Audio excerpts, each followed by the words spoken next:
J'ai eu mon premier instrument à l'âge de 8 ans, instrument qu'on m'a offert. Et j'ai essayé vraiment tout seul, en essayant des choses. Mon oncle, qui était trompettiste, m'a montré les rudiments. Et ça a marché assez vite. Et je suis rentré à l'école de musique peu de temps après, quasiment moins d'un an après avoir eu cet instrument. Et de fil en aiguille, voilà, j'ai continué. Je suis rentré dans l'orchestre d'harmonie du village. J'ai passé les échelons, les diplômes.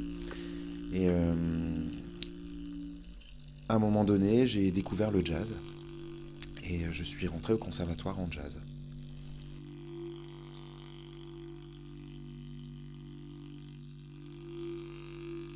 En même temps, parallèlement à ça, j'ai eu envie d'enseigner, de parler de ma passion et la transmettre.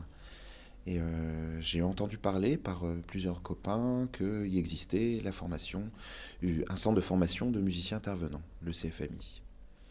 Et je ne savais pas trop. Je me suis renseigné et ce que j'ai découvert de très différent de l'enseignement de l'instrument traditionnel, c'est une espèce d'ouverture d'esprit vraiment plus forte que ce qu'on enseigne dans l'école de musique et les conservatoires.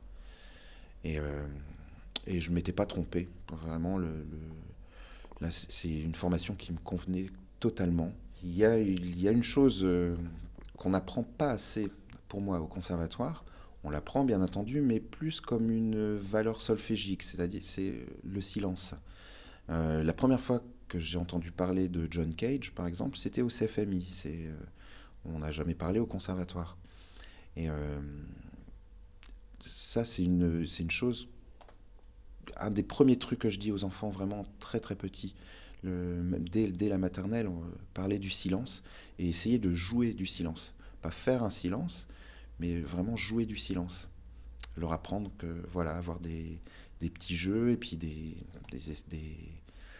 ce que j'aime bien dire aux enfants, c'est le silence, c'est l'immobilité absolue. Ils ont, ils ont toujours. Le truc qu'on leur apprend à l'école, c'est pour faire le silence, il faut se taire. C'est tout. Alors que on essaye d'aller plus loin, essayer de vraiment jouer un silence, pas seulement avec la bouche, mais avec tout le corps. Ça, c'est des choses, voilà, oui, on met le doigt dessus au CFMI. On le sait, je pense que tout le monde le sait, mais on met le doigt dessus. J'aime bien demander aux enfants d'amener des objets à eux, des corps sonores, euh, qui sont pas forcément faits pour faire de la musique ni du son, mais chercher tous les gestes et essayer d'écouter ces instruments, donc corps sonores, et essayer d'écrire avec, de composer, d'enregistrer, d'agencer, et aller vers une composition. Donc vraiment partir du concret et essayer d'abstraire ces sons pour aller vraiment vers de la musique.